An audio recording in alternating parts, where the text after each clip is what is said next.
This is the Banana Data Podcast, a podcast hosted by Data IQ.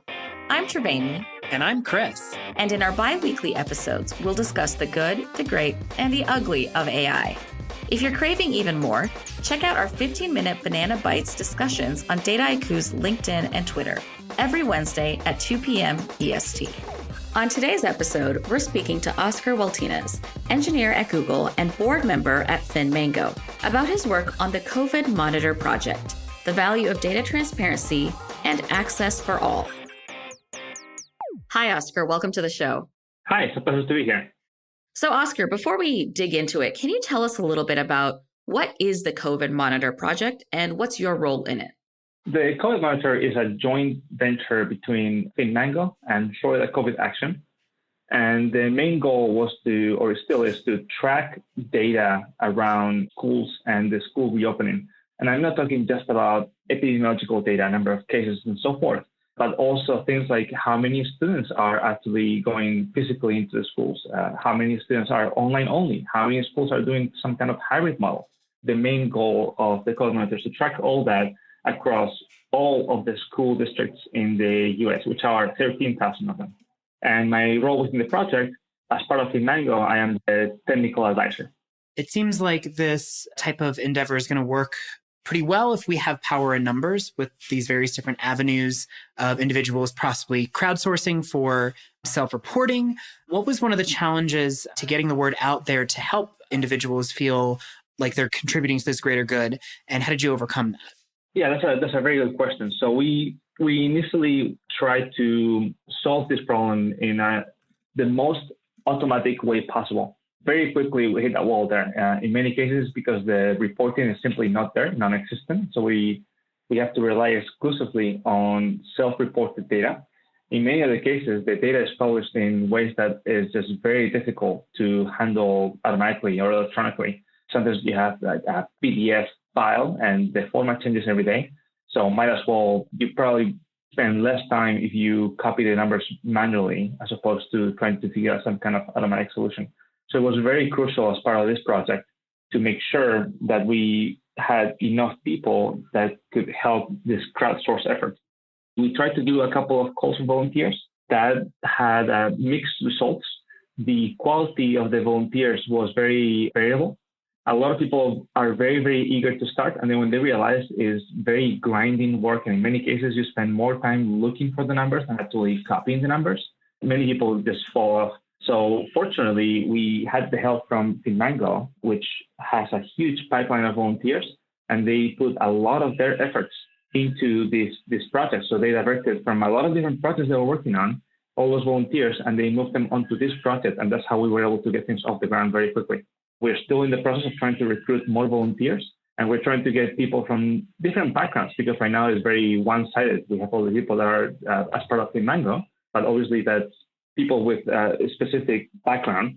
So we just want a little more diverse set of volunteers, and we're still looking for that. We're still trying to get the word out. So there's still a challenge.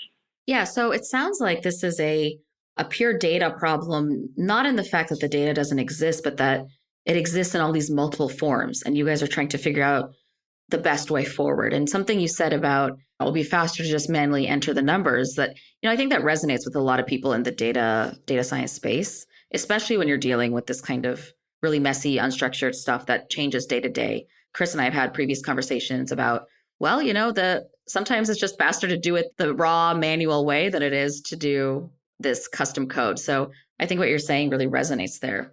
The other part is that by reporting more and more data, even when the data is not easily accessible, we're actually adding pressure for others to report that data. And that's also been a crucial part of this project, having that public pressure that has directly led to entire states reporting data for schools, which we believe would have not happened if it wasn't for the public pressure in large part coming from our project. That's fantastic. Are these states reporting it in a way now that's easily accessible for you or easy to understand and digest, or is it still this sort of mishmash? They have certainly improved. And in many cases, we make the case of having accessibility issues. PDFs in general can work okay, but say that you are in a state that you have thousands of school districts, which can be the case in multiple states. Having big table just doesn't cut it. Imagine you have something like a screen reader and you have to swipe through hundreds, if not thousands of distros until you get to the one you actually are interested in. So it's not just for us to be able to consume this data, but it's about making the data more accessible for everyone. So you actually mentioned a little bit ago that you're getting all this data from various different sources. On the podcast, we often talk about that it's not only the volume of the data you get, but the reliability of that data. And sometimes the reliability and credibility of that data matters even more so. So how were you able to uniformly gather that data such that you can use it in the most constructive way possible? First, what we do is we separate what are the self-reported data with the data that is reported by the actual authority. The main reason being that the self-reported data is going to be, by definition, a subset of the entire data. You're never going to get a complete or comprehensive view only from self-reported data. The other side of the coin is that the data that is reported by the authority, can we trust it? This has been an extremely politicized problem, data around COVID-19. And in many cases, the person that you should be able to trust, the person that is providing this data for you, may have, not necessarily an agenda, but may have an idea of how this data should be interpreted. And in doing so, sometimes they filter it, sometimes they present it in a way that makes it harder to understand or harder to consume. So all those things are the data brokers in a way, which then affects everyone downstream as the data consumers. So we have to keep all those things in mind. And as I say, first we separate what is the self-reported data with the data from the authority. And then we just try to be as objective as we can with the data. Transparency is key for us. Yeah, I think that's a problem across all data sets in terms of the validity and how do we confirm that this is actually reliable, but especially, as you're saying, in the situation of COVID-19, where it is highly politicized. And so you're not sure what data you should trust. And you mentioned this issue of data transparency, which I think is really critical. I'm curious to know, how does this work fit into your view on data transparency and access to relatively important data sets that might also be highly political, highly sensitive, what have you? Data transparency, I believe, is multidimensional. It's not just about having the data available, but you need to do a number of things to make sure that you have a truly transparent data set. First, you need to make very, very clear where your data is coming from. In some cases, you can only disclose the source. In some cases, you have to mask that in a way that, to preserve privacy.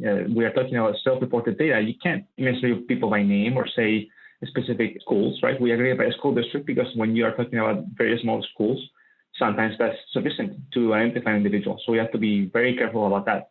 But once you overcome the problem of privacy by aggregation, you also have to take care of the processing of the data. In many cases, you have projects that very much disclose how the data was sourced, and then they have data that you can use, but they are a black box in the way that they process that data. And this is not necessarily an issue of trust, but everyone makes mistakes. You could have issues, you could have bugs in the code that you use to process that data, even if it's just throwaway code that many data scientists typically use. But that is still important to publish, to make sure that others can double check your work and can make sure that, from beginning to end, they can have fully reproducible results.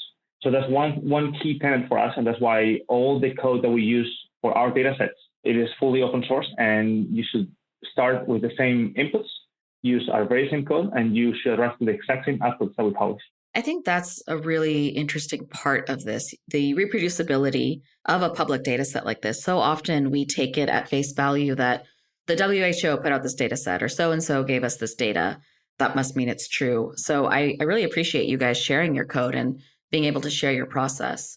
How do you guys work around the question of data literacy, right? Because you're sending this data, or this data is available for really anyone to pick up and use for whatever purpose they want. What mechanisms do you have in place to make sure that folks are understanding what this data is actually providing and not providing? So let me see. I think there's different parts to the answer to this question.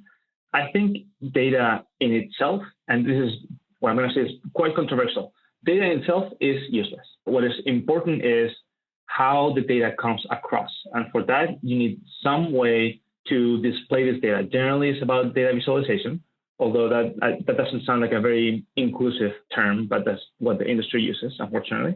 So let's call it that for now. Data visualization is also not a one-size-fits-all. And this is something that I think our project still does not do a sufficiently good job. We have a map and we have dynamic reports for each of the school districts, but I believe that we still need to publish different data visualizations for different, I don't want to call it levels, but for different needs that people have. In some cases, you may just want to see a single number, how many cases there are in my school district and the 3 or 4 nearby me, and that's completely fine.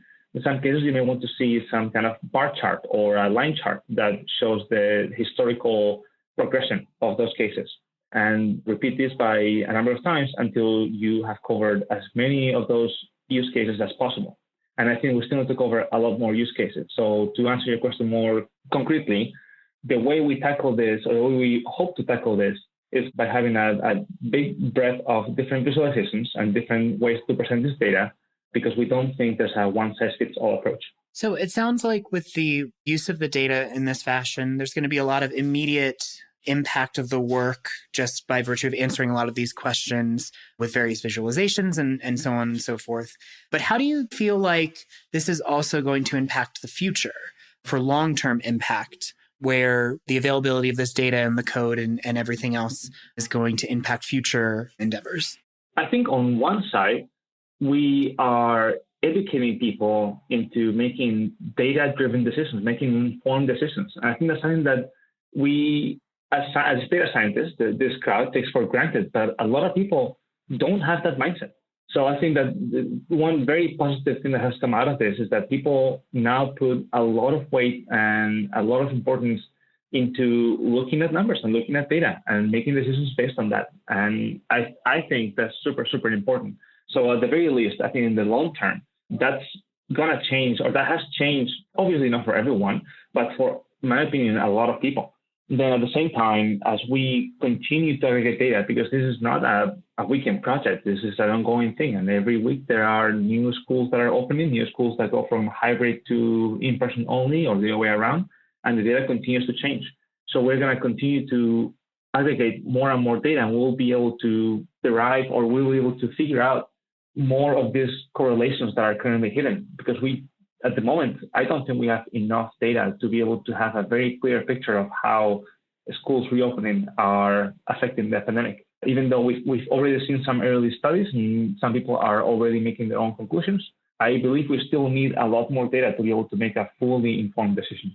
Yeah, related to this, where people are making their own conclusions with whatever data is available. Do you guys have any visibility into who's using the data? How is it getting used? What are the broader pieces of effect that you guys are having right now? And I ask because you said, quite nicely that data itself is useless. It's how you actually visualize or analyze it. And that's where all of our ability to bias and skew things comes in. So have you guys confronted someone using this data maybe to present a case or a version of the situation that's not quite aligned with how you see the situation? So that's actually something that we are dealing with almost on a daily basis. And we have seen most of the uses of the data around schools. In some cases, they are citing the data that we have gathered directly. They are going into conclusions that we don't necessarily agree, or that we don't think that data supports. So as you say, the interpretation part is where we can actually skew it. You can massage the numbers and you can make him tell you whatever you want, right? If you massage him for long enough. So that's something that we're still struggling with. And this is particularly sensitive because we are talking about something that affects the health of a lot of people. So it is something that we don't take lightly. And we try to strike a balance between, obviously we want to make the data available for everyone, and we don't want to limit what people can do with this data. We want to make sure the data is as universally useful as possible. But at the same time, we want people to be responsible with this data. So we want to support good science. We want to support good use of this data. And we have seen so far a mixed bag. On the note of the mixed bag reactions, Oscar, can you tell us one positive outcome and maybe also one negative outcome that was unforeseen? Positive outcome, I think that people are just looking at the data. And that to me is a huge win, because before we were flying blind. So to me, the fact that people are looking at this data to make their decisions, and I'm not talking just about scientists or the policymakers, I'm talking about parents and the people that are sending their kids to school. And they're looking at this data and they're using it to inform their day-to-day decisions. I love that. I think that's fantastic. So to me, that's been a huge positive, and I think that's going to have a long-lasting impact, because that's a way of thinking. You don't just suddenly turn into a data scientist, but you slowly go into a way of thinking that is around information. It's about data-driven decisions. So I think that's something that is hard to take away once you have discovered that. And then the negative part will be what I believe is irresponsible use of this data. It is jumping to conclusions. It is people who believe that, you look at two dots and you can draw a line and then you can do an interpolation and then you have it all figured out. That's not how this works. I don't think we have enough data yet to be able to actually make an assessment about how this is going to play out. We are still learning on a daily basis, learning from how things are going. I think that's fascinating to see, at least on the positive side, people learning to use data to make better decisions for themselves. But then, of course, the negative impact is pretty much the same, where they're using the data to make a conclusion that might not actually be the best. Those are some interesting ends of almost the same spectrum. So moving forward, what do you see the future of this project, or maybe projects like this in the future looking like? I hope that COVID-19 is our last pandemic ever, but there probably will be future health crises. That's just life. So do you see this work moving forward in a way that could be useful and repeatable, maybe even automated in the future? First, let me tell you what I wish would happen, and then I'll tell you what I think is actually going to happen. What I wish would happen is that projects like this one are completely unnecessary, because we have the relevant health authorities be much more transparent and much more upfront about this data. Let me see if I can phrase this in an uncontroversial way, but I truly believe that in some cases we are being treated like children. We're being treated like we are not worthy, or cannot be trusted with this data, the raw data, not necessarily raw data, but the full data. So they give us a little slice, or they give us a little report, or they withhold reports. I think that that's one thing that we can definitely improve on. And I think that that's not going to happen overnight. As data scientists, we request this data. We need to call for it. It's not going to be given to us. So we need to add that pressure. So that's what I wish will happen. What I think is actually going to happen is that this project will continue to gather data and will continue to make it universally accessible and useful, as long as it's relevant, as long as we still don't understand how this works and how this is affecting schools and kids and families. Once we have a better understanding, because of much better and a lot more data, then this project just becomes less useful, less impactful. So I think that, once that happens, we'll slowly probably reduce the number of volunteers, we'll reduce the frequency in which we are updating the data, and then eventually it will go away. But that's not going to happen until we think, or we'll continue to keep this project alive for as long as we think it is useful and relevant. So on that point, how do you recommend that we best contribute to this moving forward? I imagine that you have some advice for what is the best mechanism by which people can help out in this endeavor, not only as just a layperson, but also as, the data scientists who may be helping with this analysis. So I think it's very, very important for us not to be complacent. And I think that as a data scientist, I've been very guilty of this myself. You just sit back and you look for what data is available, and then you just work with what you have. And that doesn't cut it here. The problem that we're having here is that we need to continue to add pressure for the data to be available. In some cases, it's a matter of resources. Many of these health authorities, they have enough to deal with. I mean, we're in a pandemic. One of the last things they have to worry about is to make the data scientists happy, right? But I think that's very short-sighted. And I think we need to continue to add pressure for the data to be publicly available and to be released on a timely manner. And I think that that's not going to happen again if we just sit back and wait for it to be given, that we need to ask for it and we need to add pressure. And that applies to both the layperson and to the data science community. That's fantastic. Oscar, this has been a really great conversation. I've certainly learned a lot. And I think for the listeners out there who might actually be interested in helping the COVID Monitor project, how can they get in touch or volunteer? Do they need to go through FinMango, or is there a website? Yes, so there are two websites you can check out. First is, of course, the COVID Monitor website, is thecovidmonitor.com. And then we also have the volunteer form on the FinMango website, and that will be under finmango.com/COVID. Great. We will link to those in the show notes as well. Well, thanks again, Oscar, for your time, and thank you for your work on the COVID Monitor project. Thank you. I really appreciate you guys giving me the time to speak about this. Once again, a big thank you to Oscar and all those contributing over at FinMango to the COVID Monitor project. If you're interested in contributing, check out the links in the show notes below. That's all we've got today in the world of banana data. We'll be back with another podcast in 2 weeks. But subscribe to the Banana Data newsletter to read these articles and more like them. And we've got links for all the articles we discussed today in the show notes below.